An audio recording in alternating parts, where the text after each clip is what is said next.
Evolutionary Podcast coming your way, podcast number 315. It's a Q&A episode. Stevesmi here and Rick in the house. How's it going, buddy? Hey, what's up, Steve? What's up, guys? How's everybody doing out there? All right, guys. Hope everyone's doing good. We have 5 great topics. Let's start with the first one. First one was a question sent in. It's a really good question. Estrogen. And this guy's saying he crashed his estrogen while on cycle. He overdid it with his aromatase inhibitor, with his aromacin. And he wants to know how to get it back up.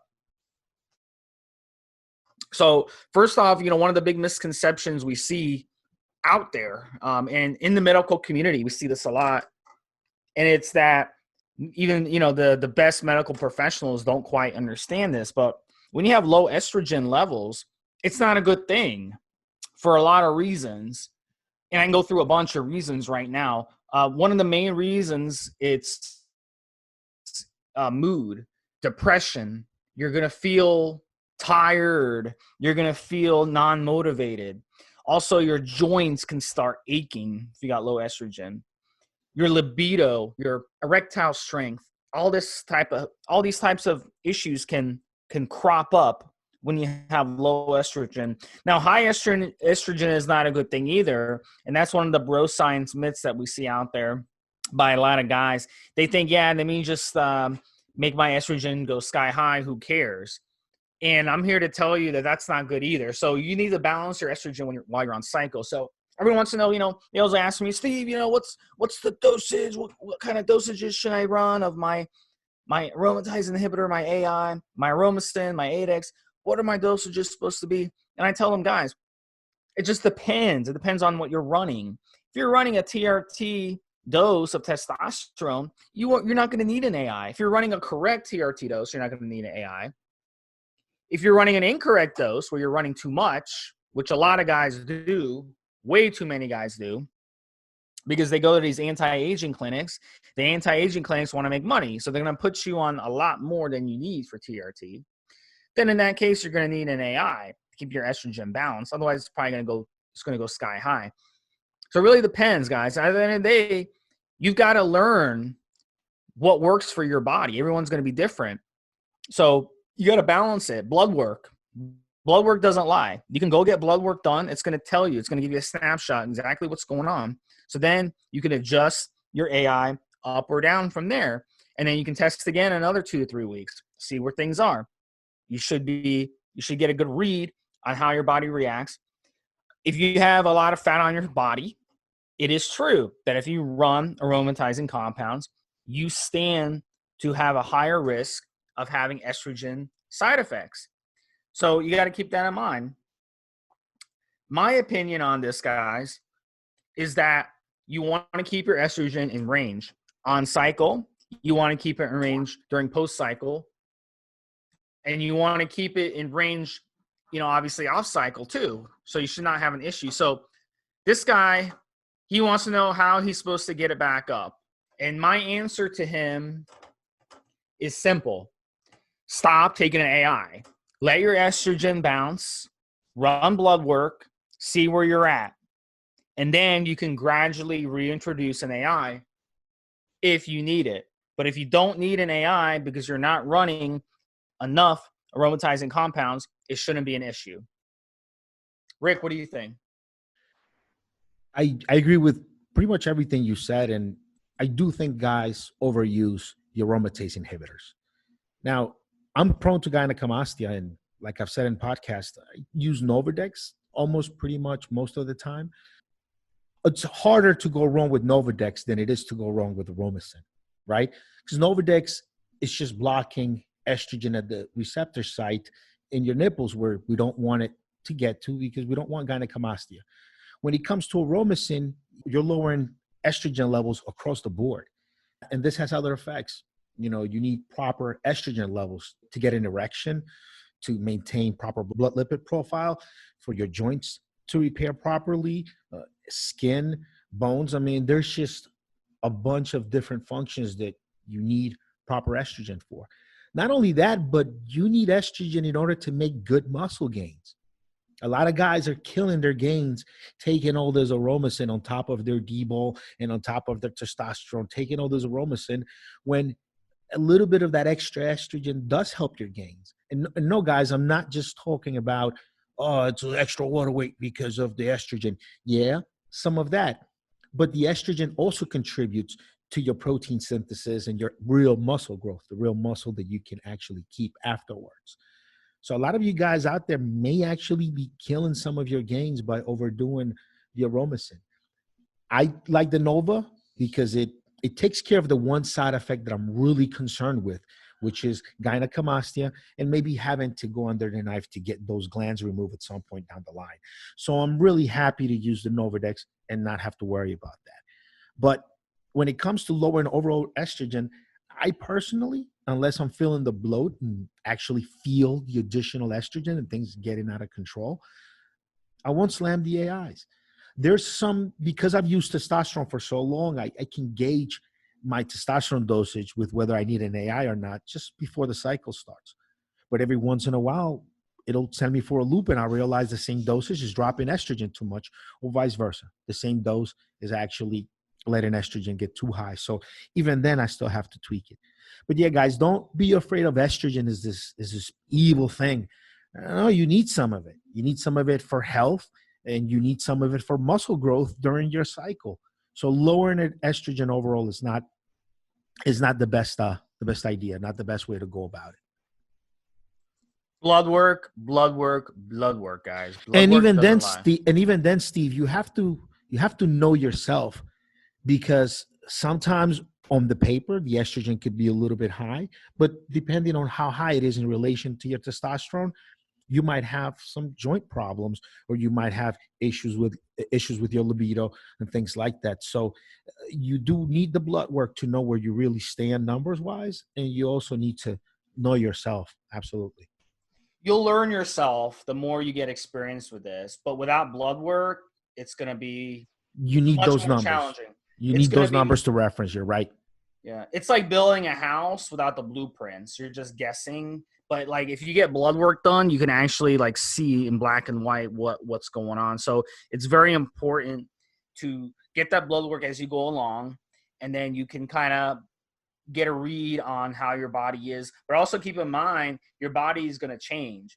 So, you know, if you ran steroids 5 years ago and then now you're going to run steroids again, you may have the same type of situation now, but it may also be very different. You may be more prone to estrogen, you may be less prone to estrogen. You may need more of an AI.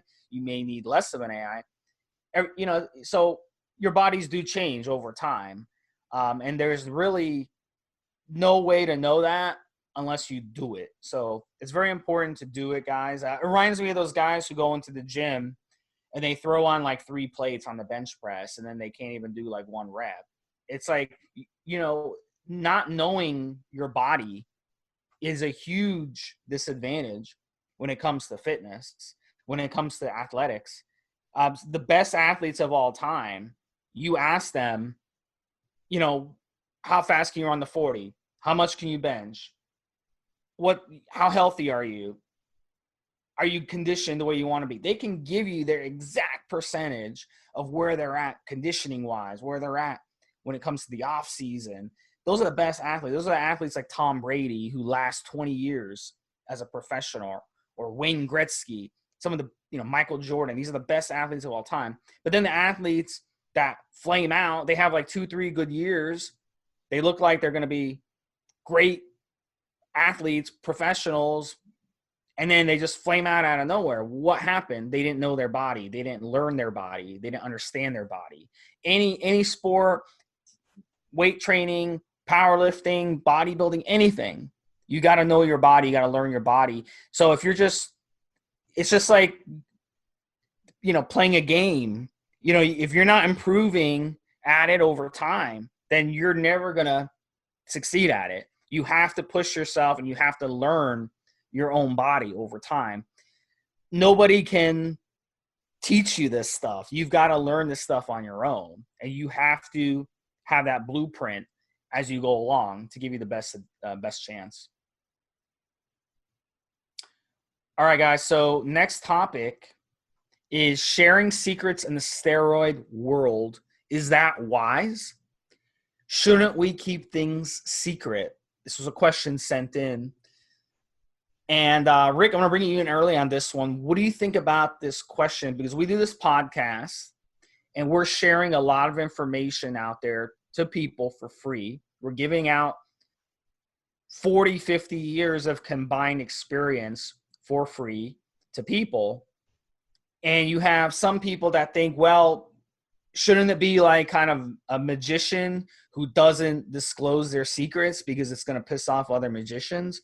Then you have other people say, well, shouldn't you not be talking about this stuff because now you're encouraging people to use these very, very powerful hormones, even if someone is too young to be using these powerful hormones? On and on and on. So what do you think about this question, the morality of sharing this information that we do on this podcast? I think we should share everything that we know and we learn with other human beings. You know, whatever course you take in life, wherever your desires and your opportunities lead you, and whatever you learn, it is kind of sort of your job, your duty to, I don't know, as a person, human being, member of society, to take everything you learn and make sure that it doesn't go to the grave with you, to make sure that you share it. To what degree or how far you go for that, that depends on you. I've decided that I'm not going to be ashamed of the fact that I have used steroids through my life and that I've learned about it. And I'm helping other guys that are interested in steroids. And yes, this is where makes us criminals to be using steroids. And most people frown upon it. People that hate on you because you're a big guy, your family members that don't understand it and think that you're killing yourself, your significant other that's maybe a little bit secretly jealous that you look so damn good. All of those things. So that's just been my place, the place that I've picked for myself in the world, with the place where God kind of led me. It was just to be this guy, to share this information. I talk to people, gather as much as I can, experiment on myself, read everything I can get my hands on. And then I restructure that information for folks and help them out. And that's been my place in the world. So that's what I've decided to do. Now, to you guys out there listening to this podcast, if you're just a regular Joe and you do something else for a living, other industry, you're into something else, should you be sharing what you learned on this podcast with other people? And here's your answer. If they're a newbie, if they don't already take steroids, no, you probably shouldn't. You probably shouldn't talk about it with people at work. You probably shouldn't talk about it with any new persons. You probably should not be the guy to introduce someone who's natural into the steroid world. You should not be the guy who enables someone to cross that gate. Now, if you're at the gym or somewhere and you see another big guy, you see another big dude and you know he's on the sauce and he knows you're on the sauce, and you guys start sharing some secrets, some info, that's a different story. But definitely don't go and educate people on cycles and PCT and all this stuff when they're newbies. They don't know anything. And maybe they weren't even thinking about taking steroids, but you're sitting there talking to them about it. You probably should not do that.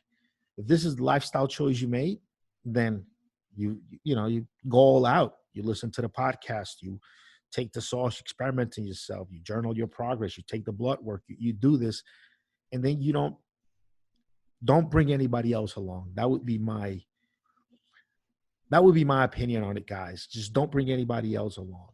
If they're already doing it, maybe, and they're doing it wrong, maybe help somebody out. But if they're on the fence, if they don't know, just advise them to stay natural. Advise them to get their training and their diet game in order. Have them take bridge. It's good if you want a muscle builder to give someone bridge, estrogen or ADS. Help them out to stay natty if you can. Don't be the gateway for anybody. That's what I would tell all you guys. I have to bear the burden along the way of my name being attached to this content, and my name and my face and my pictures and everything being attached to putting this word out and bringing this content along. And I'm willing to accept whatever responsibilities and whatever happens from that. Consequences, everything. I'm ready to accept it because this is my place in the world.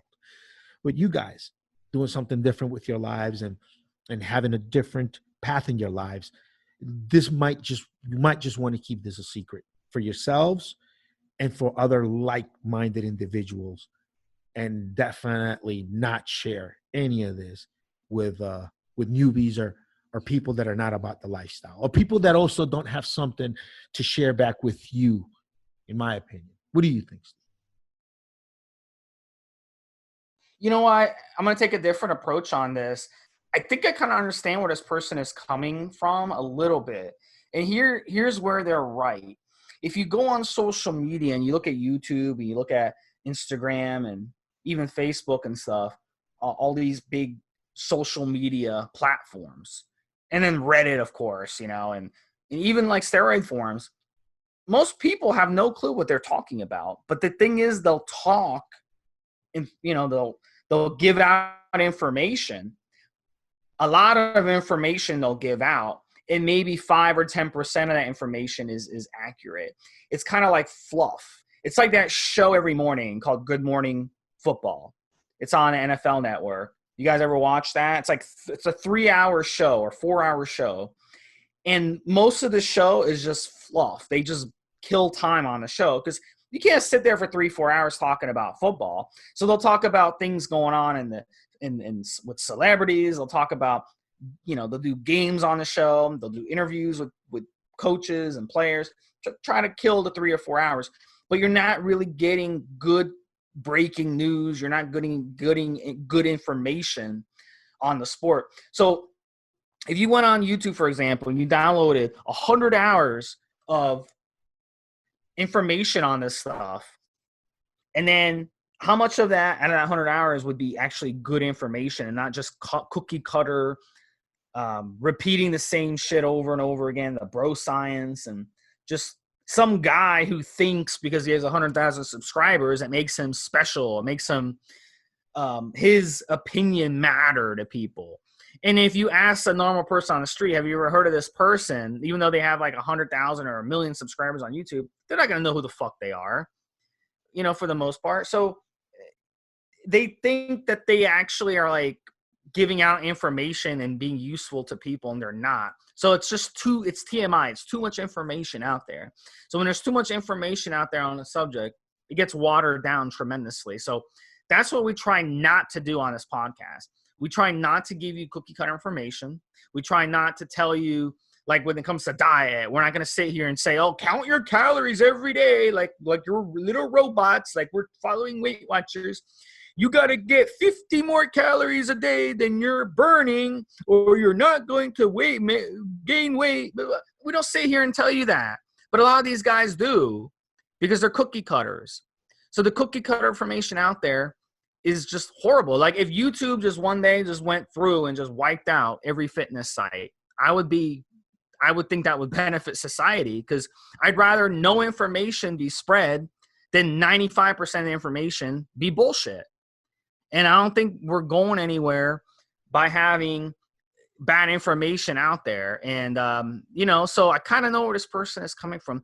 But on this podcast, guys, if you're lucky enough to have found this podcast, it's a blessing, because we're able to give you good quality content free on this podcast. So big credit to, our producers who produce the show, our sponsors who sponsor the show, for allowing the show to continue over 300 episodes and going. And I'm sure one day we'll hit 500 episodes or 1,000 episodes the way it's going. So, I kind of see there his perspective. Anything else you want to add, Rick? Yeah, we couldn't address a question about secrets without kind of bottom lining really what this podcast is sort of about and who this podcast is kind of for. Steve and I have all this experience with steroids, and if you guys go back, we've done profiles on pretty much every steroid out there. I've used almost everything out there at one point or another, just because I like to experiment of myself, and that's just who I am. I've always been like that since I was a kid. But the bottom line that we found with all of these years of experience is that the average guy, the average user that is not competing towards to look a certain way towards a certain date, that is not trying to be a certain weight with a certain strength by a certain date, the average guy that is just the big guy at the office. It's just the ripped dad at the barbecue. You know, the only dad on the street that doesn't have a dad bod. If when you're just that regular guy, you don't need to slam a bunch of crazy synthetic steroids and stimulants and a bunch of crap to get just a regular kind of good look. A little bit of testosterone, a little bit of equipoise. I always tell people, little oral here or there, maybe a SARM or two, not a lot.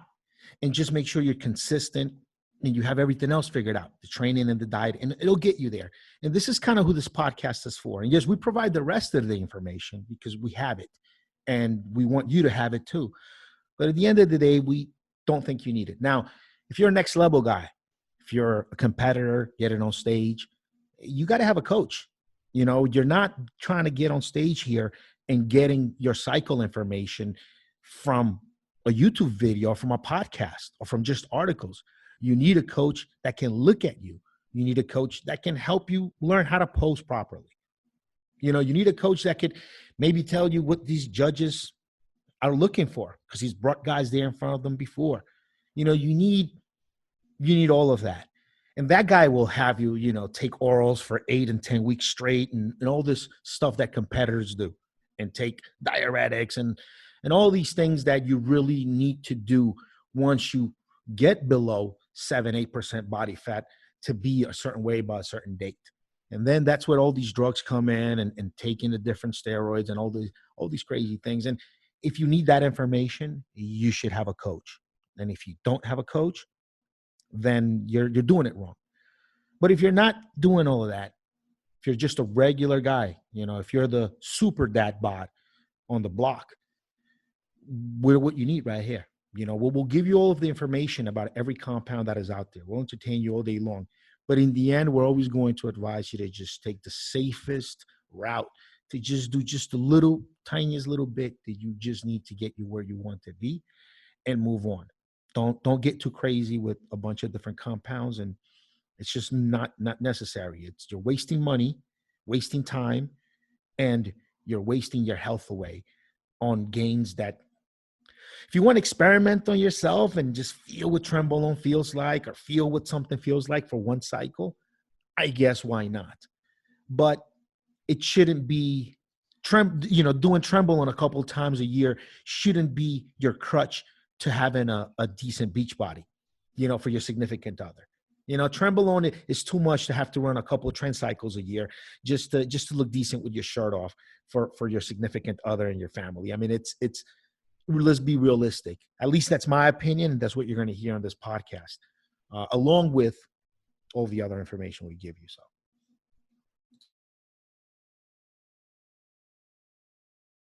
All right, guys. Next topic is sex drive went down after having baby, even while on steroids. So this question came in. I'm not sure if this is from a male or a female, but let's say it's both sexes. And let's talk about this. So basically, they're saying while on steroids, you know, the androgens make them, you know, libido to go up and stuff. So they're saying even with taking steroids, their libido still drops. So, you know, let's kind of talk about it with both genders, because a lot of men have this problem with their wives. You know, there's an imbalance. Like, you may have a high libido, she may have a low libido, or vice versa. And there's an imbalance that gets created over time. So, Rick, I'm going to bring you in on this one because you've had babies. Have you noticed either situation happen? And before you answer, I do have a friend who had a baby, and I'll tell you, after he had the baby, we used to work out together. We used to go running together and all kinds of stuff. After he had his baby, I haven't seen the guy. All he does is bitch and moan about how the baby wakes him up in the middle of the night, how he's got to feed the baby in the middle of the night. You know, how they take turns, they can't sleep. He sleeps like 3-4 hours because the baby's up all night screaming and crying. So if that's the case, and you have to deal with that stuff with a baby, I can completely understand why your libido would go down just off of that. Because if you can't sleep at night, it's going to kill your libido. If you're stressed out with a baby crying and screaming all night, that's going to stress you out. So I'm going to bring you on this one, Rick. Yeah, if the baby is affecting your sleep patterns, if maybe your wife is not so much up to it, and maybe if the opportunity is doesn't quite present itself, then yeah, maybe that could happen. But look, if you think you're having a libido problem with your partner, try this. Just try actually laying down and cuddling and kissing and having good foreplay. If it's not going up, if you don't feel like it after sticking your hand down her pajamas, or up, whatever it is, right, or her gown, then you might have an issue. But a lot of times what happens is you think you don't have good libido because you don't have those opportunities to be sexy, to be kind of sexy with each other. You don't get to shower together and lay on the couch together. And it's when you get that closeness that all of a sudden you get in the mood. So just make sure to go out of your way to create moments when you're in the mood. So if you have a chance where she's laying down and she's not sleepy and you're not sleepy, make sure to lay down next to her and just initiate.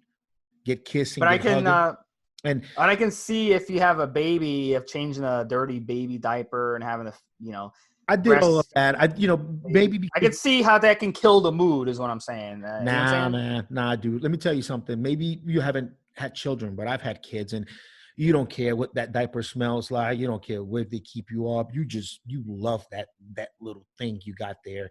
He's just opening his eyes. You love the whole process. It's just part of evolution. It's in you. No, I'm saying you love the process, but I'm saying, wouldn't that kind of kill the mood if you have to change a dirty diaper or feed a baby and something? Like, wouldn't it kill the mood, libido? Like, if you guys are about to, have some time together and the baby starts screaming and you got to get up and go feed the baby or change the baby's diaper, wouldn't that just kill the mood? The baby is going to sleep twice the amount of hours or more than you are. So I've never quite, at least for me, you just work it out. You only need to sleep about 6, maybe 7 hours. That baby's going to be sleeping 15, 16, 17 hours. So if you somehow can't sleep, can't get it together because the baby is, wakes up, no, you gotta work it out. At least when it came to me, see, I can fall asleep pretty quickly at the drop of a hat, and I can wake up pretty quickly. So if my kid fell asleep, I'd fall asleep right with him. And if he was up again in 2-3 hours, I'd get right up, take care of him, put him back to sleep, and I'd be able to consolidate my sleep. And as long as I got my 6, 7 hours, 5 hours in a 24-hour period, I'm fine. But the baby needed 15. So I always had time to work and do my thing with all my 3 kids. So I don't know. Maybe if the baby decides to be awake during, 2, 3, 4 in the morning and you have a work schedule, it's different. See, I've worked from home for quite a while. But no, I mean, what I found when it comes to libido, at least as a man, you get just as horny, man. You get just as horny. I've even if you're asleep, even if whatever. The only thing is you don't have those intimate kind of closeness moments with your wife because she might be sleeping while you're up, or you might be up while she's kind of asleep, and you just don't have those moments. You don't shower as much together. See, once the baby's already 5, 6, 7, you can let him sit with some building blocks in front of the TV, and you go take a shower with your old lady. He shouldn't get into too much trouble. If you have your house baby proof, you have all these things. But when you have a newborn, just those opportunities don't create themselves. So you have to go out of your way to create them. That's what I found. That's what helped me. I'm thinking, hey, wait a minute. It's been like all day and I didn't even smash today. Let's make sure before the night is up, I get some time. So what do you think is the issue here then? I think that's what it is. I think just the change in the schedule and the change in the rhythm of life has made it so that they have less close time together. And so that's why they're having less sex. And I think what he's interpreting is probably a drop in libido. See, he's the male. I don't know why his libido shouldn't drop because of the baby. Hers maybe, but not his. Right? Okay, so why should hers drop, do you think? Well, hormones. Hers can increase or decrease. Hormones. She just went through shock. She carried another human being for 9 months. So it could raise, it could lower. Also, there is some trauma at the time of birth, obviously. So it depends how long he's been, she's been, how she recovered from the trauma of childbirth and how things are working down there. All of those things come into play, Steve. So what I found with couples, whenever there's any kind of change in schedule, change in job schedules, is you have to make sure, like, all right, I'm sitting on my computer, she's sitting on the couch. I'm not in the mood right now. It's not because I have low libido. It's because she's on the couch and I'm on the fucking computer. But I don't know if I get over there and I lay down next to her on the couch and I start pressing my crotch against her booty, I know I'm going to get a softie and then it's going to go hard and then now I'm going to want to have sex. So my libido is not bad. It's just that for whatever reason, maybe because of the baby, I have to sit here and get this work done while she has a little bit of free time to watch some television, and we don't sync it up. But if I was laying next to her, or if she was maybe next to me here on a computer rubbing my leg, then we'd get in the mood. And this is what I think, just because he's the guy. There's no reason why his libido should drop. Maybe the baby's affecting his sleep. But maybe she's turned him down for sex a lot in the past month or two. That could happen on her end. Yeah, and, hormones. And they kind of grew a lot of he grew frustrated with her, and it kind of started a pattern type of situation. You're going to hear me on this podcast send people to therapists all the time, because a lot of this stuff you need to have somebody you can talk to about some of these feelings that are just illogical. You need to have someone you could talk to that's not going to make you feel judged, and just without making you feel judged, tell you like you're not supposed to feel this way. So if she turned him down a couple of times and maybe she was a little bit mean and whatever because of her hormonal state, he's just got to brush that shit off and realize this lady just carried his son for 9 months and went through all of this pain and lost some life expectancy to carry your DNA. And you need to have some patience with her and give her some time. Now if the baby's like walking around and talking and she's still turning you down, you might have an issue. But you have a newborn, 2, 3, 4, 6, 7, 8 months. Her hormones could be all messed up. She could go into a depression, postpartum depression. It could last a year even. So you have to have patience with this lady. Maybe go to counseling together. Things get rough. If she's on a short temper, learn how to deal with someone on a short temper and do whatever you can to keep the peace. If you already made the decision to have a child with her, it's within your responsibility to do everything you can to get along with her and make things come along. So that's it. You in a childbirth situation when you have a newborn, you have to give the women all the passes. If she's moody, if she's demanding, you got to just, for a few months, you got to give her all the passes, because she just went through something pretty traumatic, both physically, there's emotional attachment, there's this hormonal stuff. There's a lot of things there, and you have to have a ton of patience with her. All right, so next one is healthy breakfast ideas.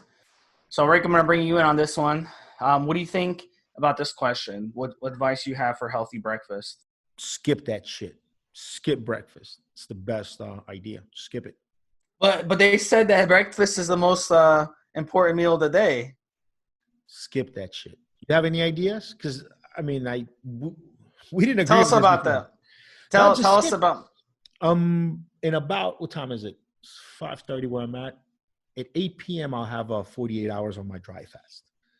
Just 2 days of no solids and no liquids. Couldn't even brush my teeth. If you want to do it right, I didn't brush my teeth. I ran dental floss through my teeth, even though I haven't eaten anything, right? But just skip breakfast. 6 meals a day sounds great. It's awesome. All this stuff. I was just quarantined with a fitness chick, and she did 6 meals a day. I personally don't want to have insulin discharged through my body for more than half of the day. In my personal opinion, I think you have like Remember that movie? What was that movie with Justin Timberlake? It had the clock on their arm, The Price of Time. What was it?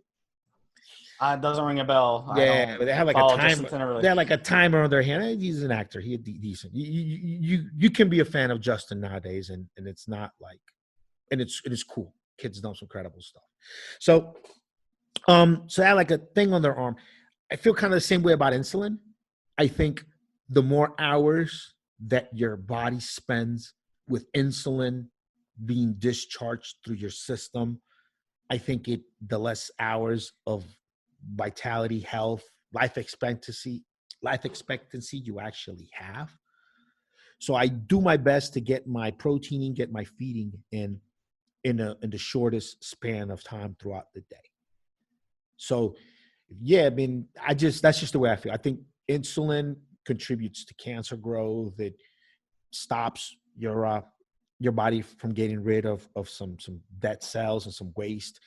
Just having insulin surging through your body from morning until night, it just can't be healthy for you. So that's what I think. Just skip that shit.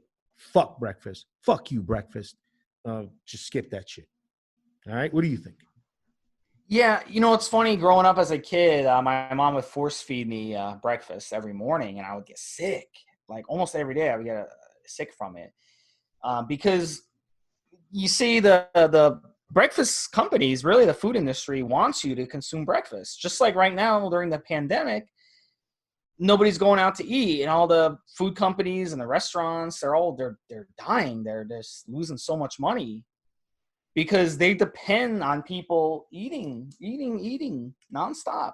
Get up 5, 6 a.m., eat, and then 2 hours later, eat, 2 hours later, eat, 2 hours later, eat. And what Rick said about insulin is something that a lot of you listening don't know about. And I try to stay patient with people on forums and teach them. What happens is when you get up in the morning and you throw a huge breakfast at your body, your insulin levels spike tremendously.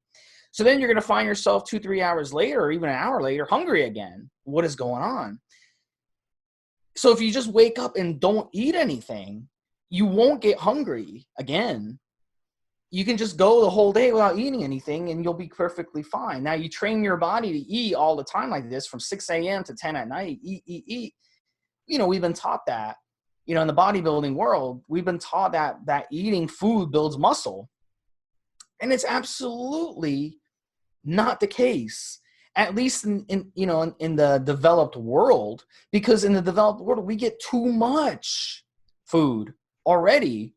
If you live in Africa or South Asia or something, or Middle East or something, you don't get much food in your diet, then yes, you probably need more food if you're going to succeed at bodybuilding. Absolutely. But if you live in a developed country, the US, Canada, Western Europe, you're already getting so much food. Just look around. We're so obese. We're so overweight as it is. So it's not food that's going to build your muscle. It's weight training, breaking down that muscle, repairing that muscle. That's going to build your muscle. So I'm not a fan at all of throwing food at your body like right off the bat in the morning and spiking your insulin levels. Because what happens when you do that is you're going to be storing fat.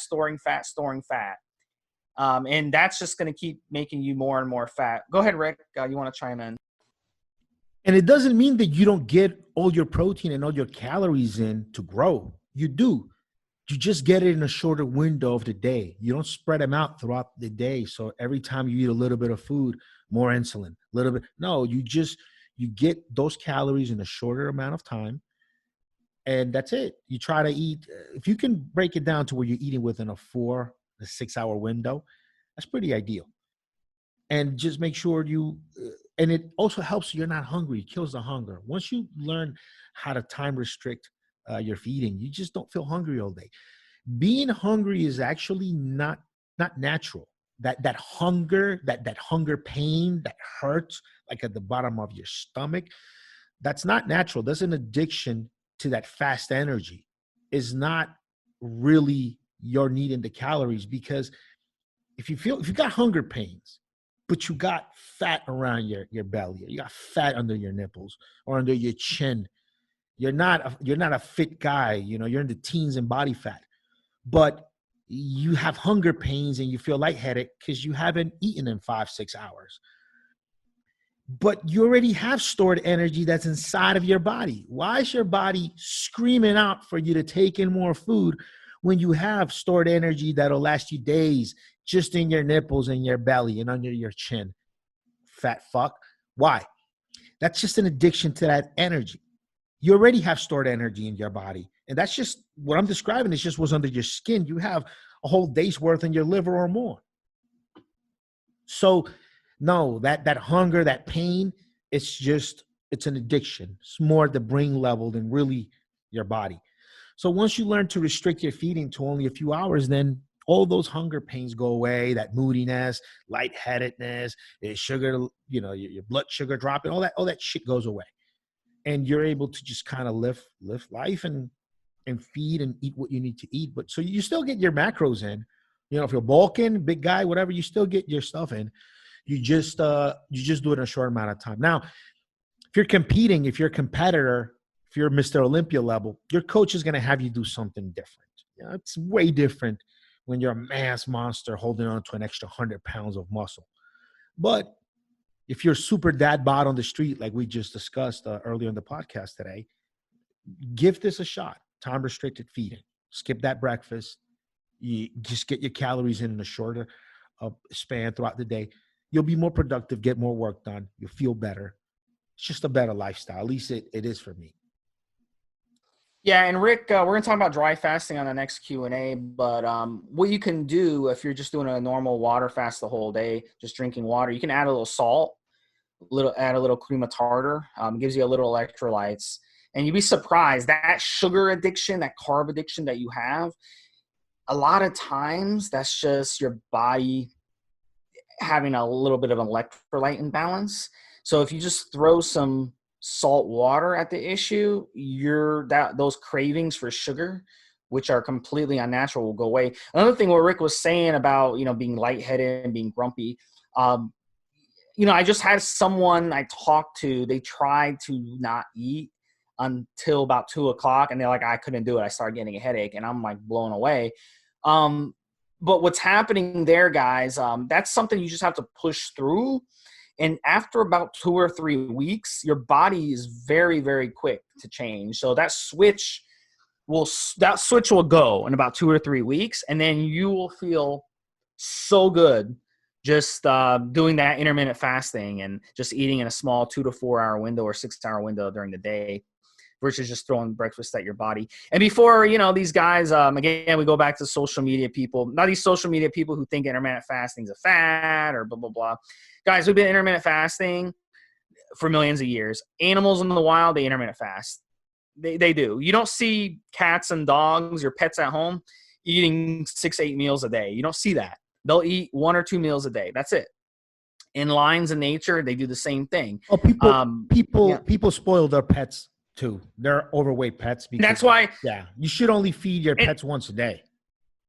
And that's why we're seeing pets getting diabetes, getting cancer, getting all these diseases that they've never had before. They were actually bred out of all those diseases, and now they're having them because we're feeding them the way we eat.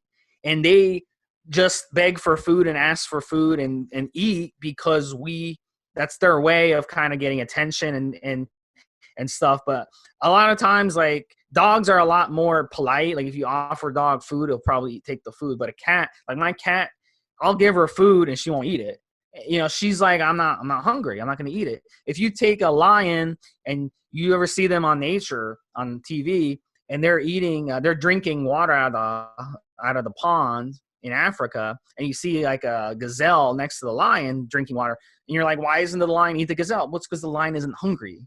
The lion isn't hungry. He's not going to go and kill that gazelle to eat that gazelle because he doesn't want food right now. But we eat for social reasons. We get up, we drive to work, we stop at McDonald's, we got to have breakfast. We stop at Chick-fil-A, we got to have breakfast. Stop wherever, Wendy's, whatever. Or we got to sit down with our family before everyone goes to work, everyone goes to school. We got to have breakfast as a family. It's a social thing. And then parents, what they'll do, because they buy into the whole breakfast thing, is they'll give their kids cereal, these sugary cereals for breakfast. And right off the bat, they're spiking their kids' blood sugar. they're spiking their kid's insulin, and now the kid is going to either develop obesity, which you can see on the kid, or they're going to develop other types of issues that are going to carry on into adulthood, like type 2 diabetes. And we're seeing a growing trend of younger people now getting type 2 diabetes. And it just boggles the mind. And now they're actually coming out with a third type of diabetes, type 3 diabetes, which is, coming on. And these types of diseases we've never had before. And I just want to say one more thing before I let you jump in, Rick. You see these guys on social media say intermittent fasting, you're going to lose muscle in intermittent fasting. But here's the truth. When you're fasting, 10-hour fast, like Rick right now, he's been fasting for 2 days. His HGH levels are sky high, absolutely sky high. So you're not going to insulin inhibits the way that human growth hormone moves across the cells. When you have insulin spiked in your system, the HGH that your body makes just doesn't reach as many cells than when it's not there. That's the power of fasting. So once you hit that 10-hour mark with fasting, the HGH in your level keeps increasing for 5 days till it hits a peak. Then it starts trending back down. So if you fast for 5 days or less, you're not going to lose muscle. You're not going to lose muscle. You're going to lose water, but out of your cell. Okay. But that's not muscle tissue. Muscle tissue will not be lost during a fast, but you're going to lose some water out of the muscle, and that will give the impression that, yeah, I'm losing muscle. But really, so if you're fasting consistently, you will gain more muscle over time because you're getting those HGH pulses that you wouldn't have gotten before. So these people on social media, once you tell them that, it shuts them up. And then the other thing that's cool about fasting is when you're fasting the whole day and then eating in a window versus spreading out your food throughout the day, your metabolism actually is stronger doing that. So you not only will get a spike of HGH, but you're also going to increase your metabolic rate and increase your adrenaline and increase that fat burning. So right now what Rick is experiencing is a lot of fat burn and a lot of HGH spike in his body naturally without using anything. So that's the benefits. The benefits are tremendous, not to mention the autophagy benefits, but we're going to get into that on the next Q&A as well. Anything else you want to add, Rick? Yeah. For anybody out there that doubts that fasting is a good practice or believes that you really need breakfast every single morning to be healthy, I'm going to tell you guys this. Homo sapiens, humans in this form that we walk around in every day, have been around for about 100,000 years or so, right? We think. If the human body needed breakfast in the morning, needed a stove and refrigerator to make breakfast every morning, before you can get out and get going, before you can go take on your day, before you can go take on the prey, then the other animals would have fucked us up a long time ago. There'd be no humans right now. We would have never made it far enough to develop arrows or develop writing or develop any of the things that we have in the modern world today. We would have been outcompeted. We would have been fucked up by every other creature out there if we had to get up and have breakfast in the morning before we can get out and do a little something. If we needed to stop in the afternoon and have lunch, or we would get lightheaded. If we needed to have a nice big meal every night before bed, or we couldn't sleep because our tummy was growling. If humans needed all of that for the last 100-something thousand years, we would have been outcompeted. We would have been outclassed. We would have became extinct. The reason humans are still alive today and we were able to develop all this shit is because our body structure, the way we're built, we're able to fast and not eat for days and live on our fat storages. And we're able to run for hours. We can outrun most other animals out there because of the way we sweat in our skin and the way just running in the wind cools our bodies, something that doesn't happen to quadrupeds and a lot of other animals. So really, it is part of what has helped us stay alive this long is we have the ability to not eat for days and days and days while we're still alert, while we're still walking around, while we're still ready to hunt and kill the prey after we run across it after 5 days of no food and sometimes no water. Because sometimes even the water supply might be foul and couldn't be consumed and would have to relocate. And humans went through this for tens of thousands, 100,000 years before we had what we have today, which is a refrigerator and a stove. So you don't need it. Don't our bodies have not evolved to need to now all of a sudden eat 3 times a day. You don't need it. Your body's built to fast, and you should be fasting. You shouldn't carry all of this extra body fat on you everywhere. It's your body was only meant to carry it so that if one day you can't eat, you actually burn that up. So no, you don't need to eat 3 times a day. Yeah, the absurdity of how you need breakfast or you're not going to lose weight. I saw some dietitian on TV talking about this. Oh, the reason you can't lose weight is you're not eating breakfast. You need to get your metabolism up.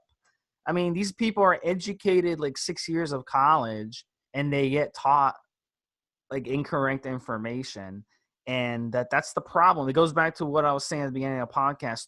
TMI, too much information, is out there, and you don't know what to listen to. We're telling you breakfast is not necessary to bodybuild. We're telling you this, but then you turn on the TV and you see some dietitian on there saying that you need breakfast. So this is why, guys, it boils down to, who do you trust with the information? So, at the end of the day, yeah, go ahead. Just a side note on that, by the way, guys, just so we keep it in context. If you're 270 pounds, 6% body fat, yeah, you might need 2 or 3 breakfasts and a couple of lunches and a few dinners. If this is your level, if this is the kind of guy you are, right? And you're already at that size, you're already pumping a few IUs of insulin a day. I'm sorry, not just insulin, but you're already pumping also a few IUs of human growth hormone a day. So yeah, you might actually need to eat from the time you wake until the time you sleep. You might need to set an alarm and wake up 3-4 hours into your nap to get some food in, and then go back to bed in the middle of the night if you are that kind of guy, that level. But we're mainly talking to the guy, the super dad bods out there, the guy who wants to just look good with his shirt off, with the most minimal amount of drugs and the minimal amount of intricateness and craziness, right? So I mean, go ahead. Yeah. Because I mean, you would agree, Steve. Guy stepping on stage, mass monster. Here's the thing. He's got to eat from time to wake up until he goes to bed.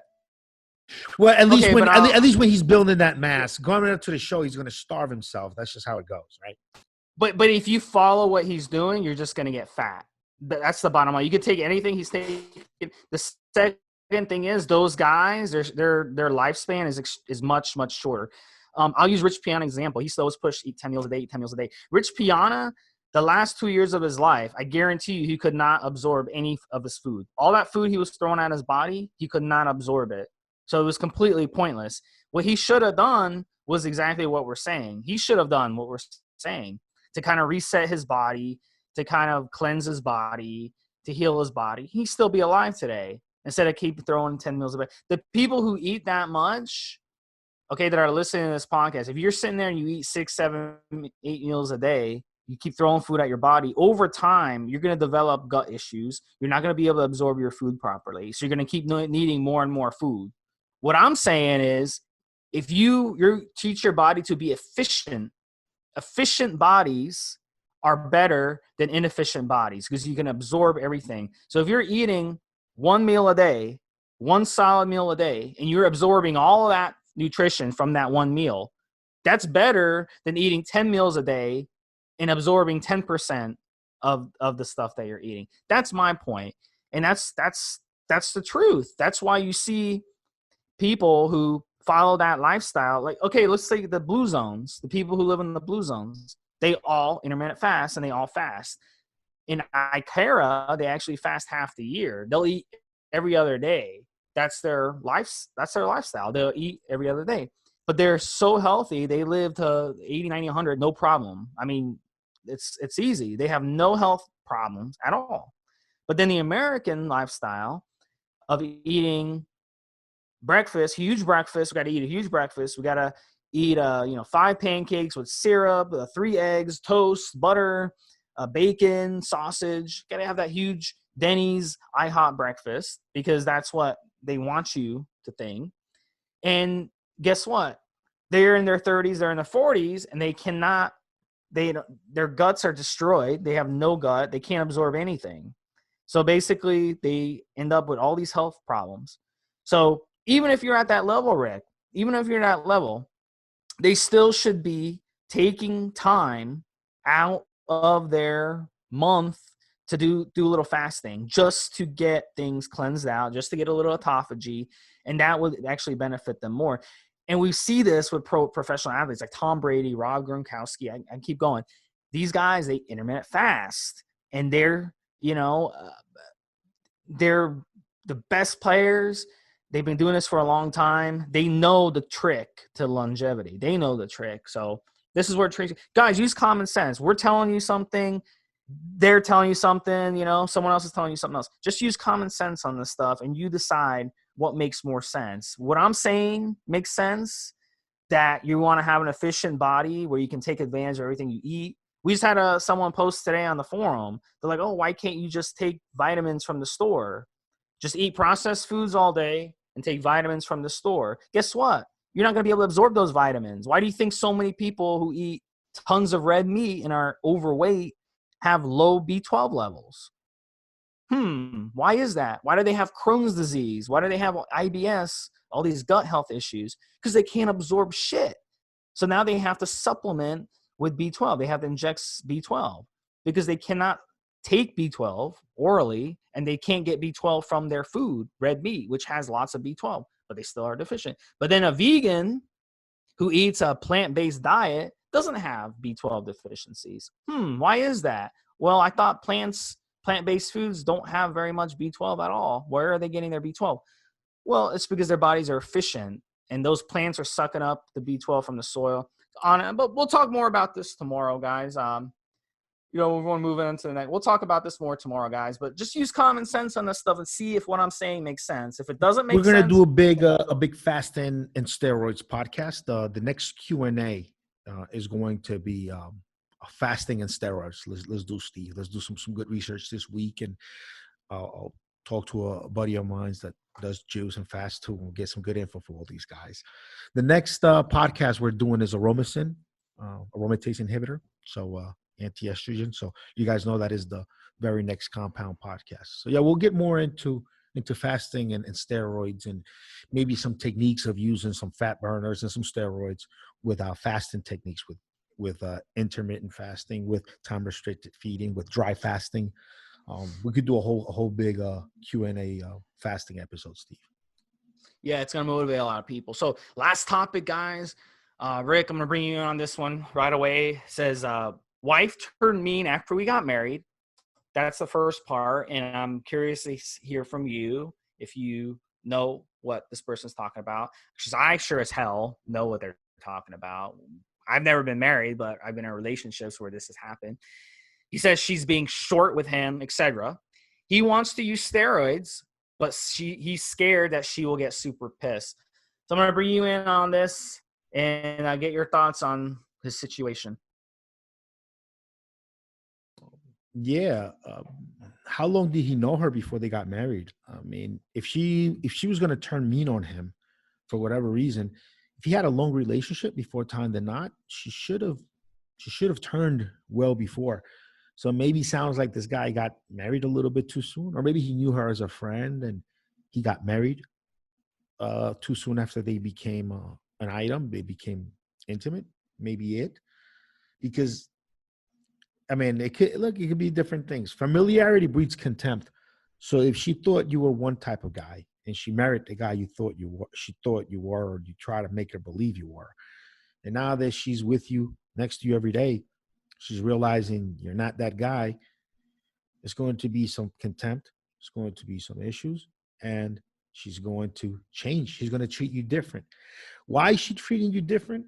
Because we're human and we all treat different people differently, depending how we regard them. So now that she's seeing you in a different light, because she's next to you every day, and now she knows who you really are.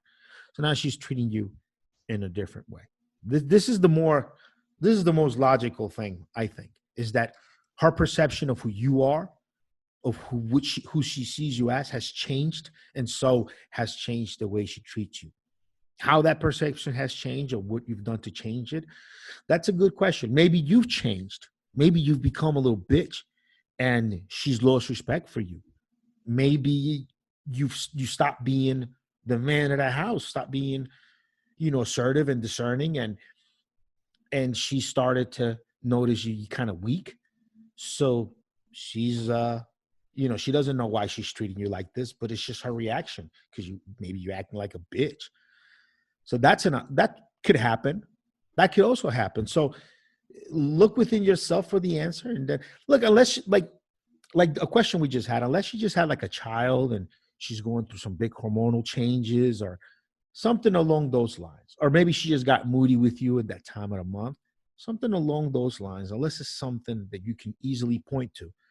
If no children, no period, she just started treating you differently, then that's it, bro. She's seeing you differently, Jack. That's what's going on. And I mean, gosh, we need a lot more information from you to be able to tell this guy what's going on, but she's seen him differently. That's what it is. What do you think, Steve? I dated a girl in college for 4 years off and on, and she was very mean. She was a bitch, and she got that behavior from her sibling because she had an older sister who treated her husband the same way, like shit. So I just put up with it because I didn't really know any better. I mean, it's my first long-term relationship when you're that age, so I just put up with it. But now, if a girl does that, I mean, that to me is a red flag. That that's a red flag that once you are married, that she's gonna turn it up a notch and start treating you like shit. So I think it's very important to get to know a person at a mature age. Like a lot of women in their 20s, they're bitches, and and once they kind of get older, they kind of switch between the 20s and the 40s. Once women are in their 40s, they start to realize, you know what? Treating men like shit all my life hasn't really got me anywhere. So I got to start being nice. I like the sock trick. I don't know if you've ever tried this, Rick, but let's say it's a cold night. You go to lay down in the bed, and you're like, damn, my feet are cold. I forgot my socks, and see what she does. Does she get up and go get you socks and put the socks on while you're in bed? Or if you're sick and she makes you, some tea or make you some broth and trying to make you feel better, does she do that? And on the flip side, are you doing that for her? I mean, the guys aren't innocent too. I can remember a girl one time, she was sick. She had like the flu. So I went, I took the blanket and I threw it in the dryer for like 5 minutes. It was nice and hot. And I put it on her and she went right to sleep while she was sick. So, I mean, these are things you got to take care of each other. And this is why you get to know a person before getting married. So I find it very hard to believe that she just decides to turn mean out of nowhere. I think that those red flags were there, but you just chose to ignore them because you were in love with her. But that's why you get to know someone. You don't get married to them, so early in life, because people do change. And women, women as they get older, they change a lot. And I guarantee you, this relationship, they're probably like late 20s or early 30s. This relationship that they're in, and I guarantee you, if they were like 45, she would not be treating like this at all. Because women, when they're at that age, they know that it's slim pickings. Once you get in your 40s and 50s, for women, it is slim pickings. So you better treat your guy like gold, because it's hard to find men. Men die younger. Men can date women any age. Look at Clint Eastwood. Didn't he marry a girl like 25 years younger than him?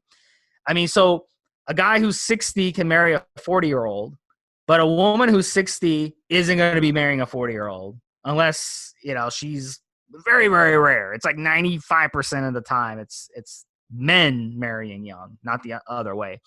So, I think that that's a situation where you get married to someone you don't really know well enough, and you have to kind of like see how they behave in certain situations. Is she going to take care of you when you're sick, or is she gonna just like not give a fuck about you? That's a big one for me that I look at. And I've had girls do it both ways. It's going to be one thing or the other. So it's interesting to see what they do. Sometimes women just feel like, that men can just take care of themselves. I don't have to do shit. But really, men, we need the nurturing from women. And in the second question, he's scared about steroids. Again, it goes back to, you should have brung this up before you got married to her. Because now that you're married and you're introducing something else, you don't know how she's going to react. But at least before you were married, you could have. So again, it's another example of, you were young when you got married. You weren't really fully, evolved in your hobbies and what you like to do and stuff. So it's a shame that you want to get into bodybuilding. You want to take things to the next level and use steroids, use performance enhancing drugs, but you run that risk of seriously pissing her off. And it sounds like she's just finding anything to get mad at you about. So I don't know what to tell you here, bro. I'm saying it's an example. It's a lesson for everybody else. Don't run off and get married until you've matured and she's matured enough where you really know who you are. Because I use steroids and my girlfriend's good with it. So one day, if a year from now, 5 years from now, if we get married, she's not going to say shit to me because she already knows about it. So I know that it's not a big deal to her. But if I was to just go and meet someone and get married without them knowing who I really am, and something were to come up, I don't know how the person is going to react. Just to build on what you just said, Steve, about knowing yourself, self-awareness, knowing yourself, knowing who you are, getting married, all these things. Yeah, you got to know who you are. You got to know yourself. You really do. And that's going to help you make a lot of decisions, very easy decisions that you're not going to regret later. If you know who you are, really know yourself at the core with your faults and your virtues and everything, you really know yourself, then when you have a decision that you need to make, you can look ahead and predict with a good level of certainty whether this decision is one you're going to be able to live with and be happy with 5-10 years from now, if you know yourself. If you don't know yourself, then chances are you're probably not going to make the right decision. You're going to think you're going to feel a certain way about this decision down the line, but when the time passes, you won't feel that way.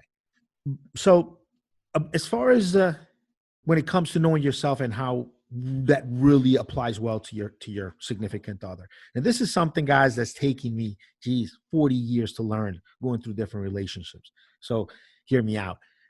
You got to learn, you got to know yourself well to know how you receive and how you give love.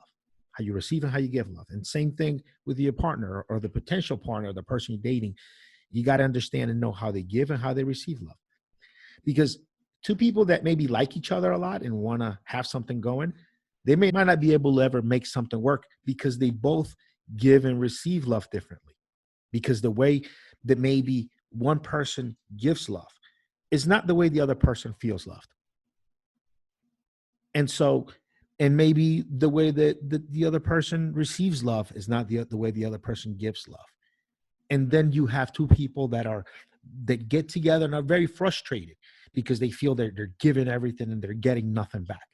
And the other person also feels they're giving everything and they're getting nothing back. And the only disagreement in the middle there is that the way one person gives love is not the way the other person receives it. I'll give you an example. You talked about the socks, right? I say, hey, my feet are cold. You want to see if she's going to get up and get you socks. I personally don't feel loved because somebody gets up and gets something for me or anything. As a matter of fact, that's the way I give love. If she's laying in bed, we're laying in bed, we're about to go to bed, and she wants a little something to drink, she wants a cup of water, she forgot something in the car. Shit, she needs something from the store. I'll get up and I'll go get it. Snow on the ground, whatever, don't give a fuck. I'll walk a block or two and I'll go get her whatever she needs from the store if I love this lady. And it won't even be a thing. It'll be fine. I'll listen to the podcast on the way to and from the store. I don't care. That's not how I receive love. And if she got up and she went and got me my socks or got me a cup of water, I would say, hey, thanks, but that's not how I receive love. It means nothing to me, right? On the other hand, if after I get her socks and her cup of water and it's bedtime and I want to get some, if I want to have sex and she, I'm just a little bit of a headache, I'm a little sleepy, then I'm not feeling loved. Because I mean, unless you're really, really like sick and not feeling well, why not? Right. And so it's just differently. It's differently how people give and receive love. And if you learn, and if you know how you give it and how you receive it, and you manage to find someone that receives it the same way you give it, and that gives love the same way you receive it, you're going to be happy, because every day you'll be doing things to make this person feel loved, and they'll get it. And every day this person will be doing things to make you feel loved, and it'll click right in with the ways that you feel loved.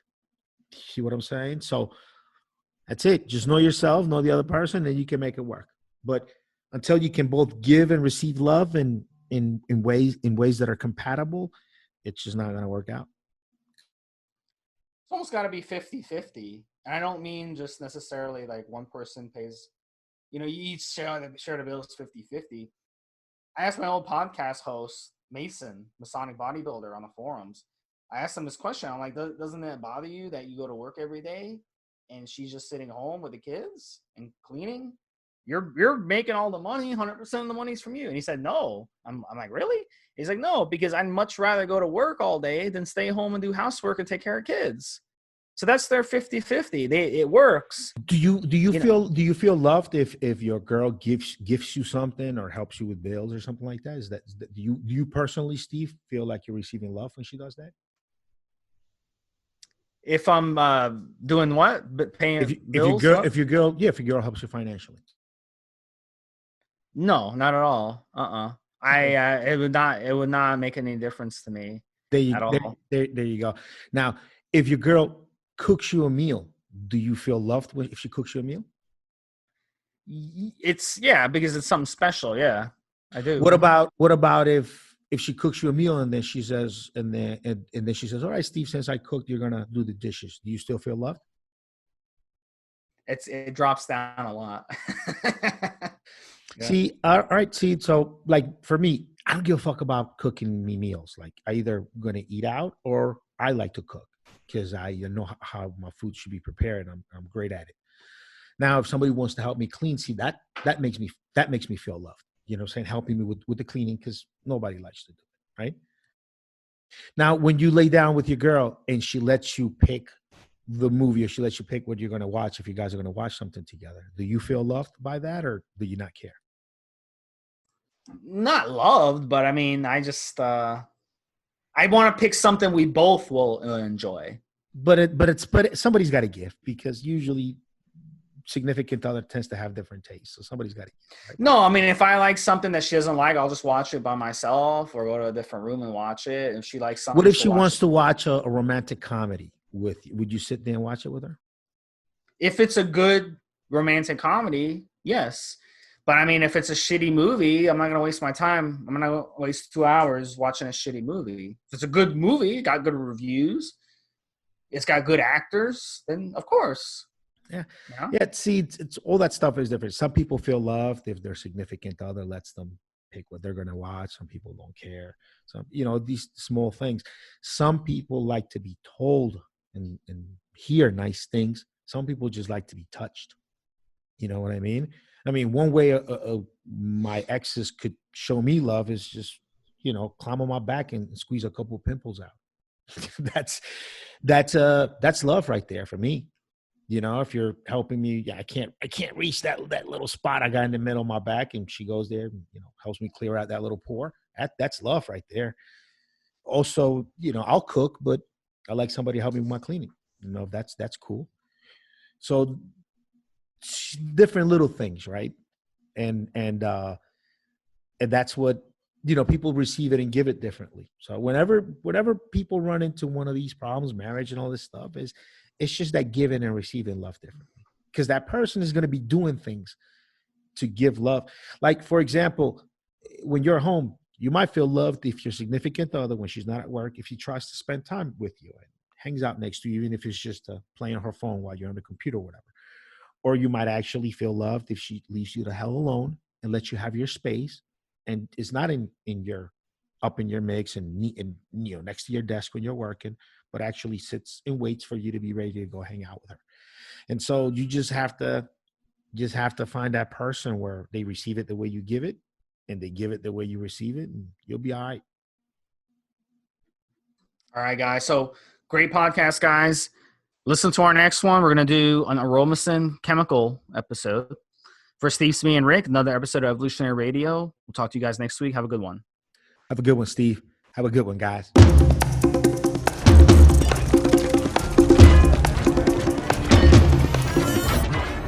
Guys, this is the required legal disclaimer. We are only sharing our experience from years of steroid use. We are not doctors, and none of what we say should be regarded as medical advice. Always check with your doctor before taking any drugs or starting any training program.